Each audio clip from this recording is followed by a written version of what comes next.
Hello, this is meant to be a gentle guide for a very difficult, life-altering moment. We're just going to walk through this together, okay? One step at a time. You might have just left a doctor's office, or maybe you're at home trying to process words that just don't feel real. Whatever the reason you're here, I just want you to know this space is for you, right now, in this exact moment.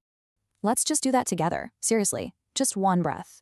In and out. There's no rush. Nothing else matters but just this one moment of pause.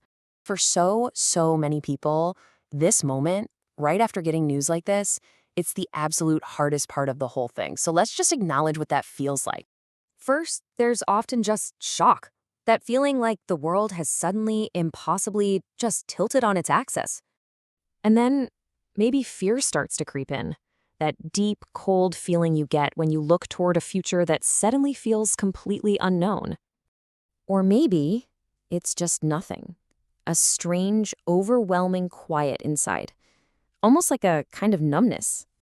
And underneath all of that, there's this persistent disbelief.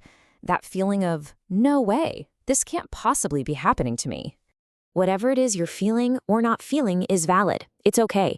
There is no script for this. You don't have to be strong. You don't have to be brave. You don't have to be anything other than exactly what you are right now. You know, this feeling of being completely overwhelmed, it comes from a really deep place. It's not just the medical news you're trying to process.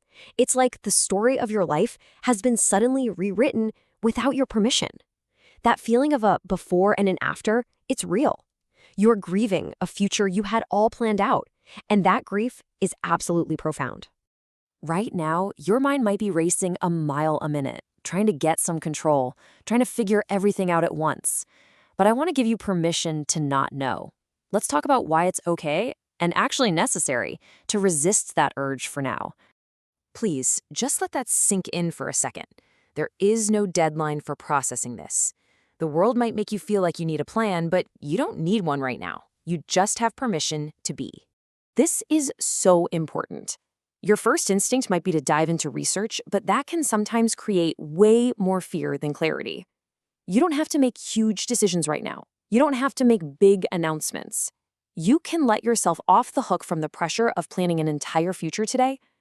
So instead of focusing on what not to do, let's kind of shift gears to a few small, concrete things you can do, just to find a little bit of ground beneath your feet again. Think of this as your first foothold. And these actions, they're not trivial, they are stabilizing. Taking a sip of water, sending a quick text to one person you trust, jotting down a single question.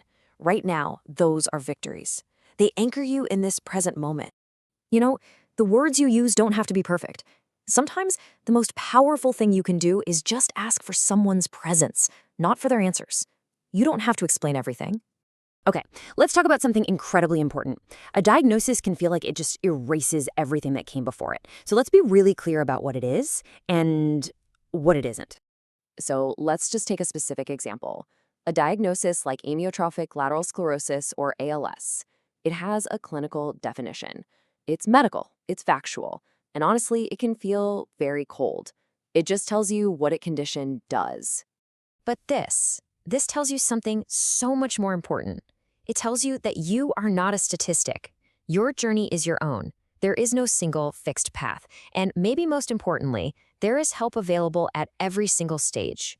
A diagnosis is a new piece of information that you have to carry. It's a heavy one for sure. But it does not cancel out your memories, your humor, your relationships, or your spirit. You are still you. That has not changed.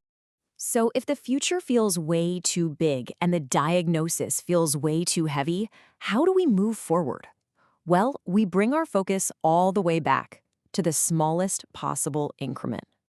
Just look at how small these steps are. Progress today might just be closing your eyes for 10 minutes. It might be writing down one question you have for your doctor. That's it. That is enough. Each one of these is a meaningful step forward. And hey, for any loved ones who might be watching, this is for you. Your instinct is to fix it, to find solutions. But what's really needed now is simpler and also harder. It's about presence. It's about listening.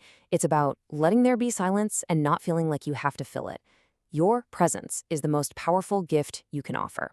Let's try one more little grounding exercise. Wherever you are, just feel your feet on the floor or your body in the chair.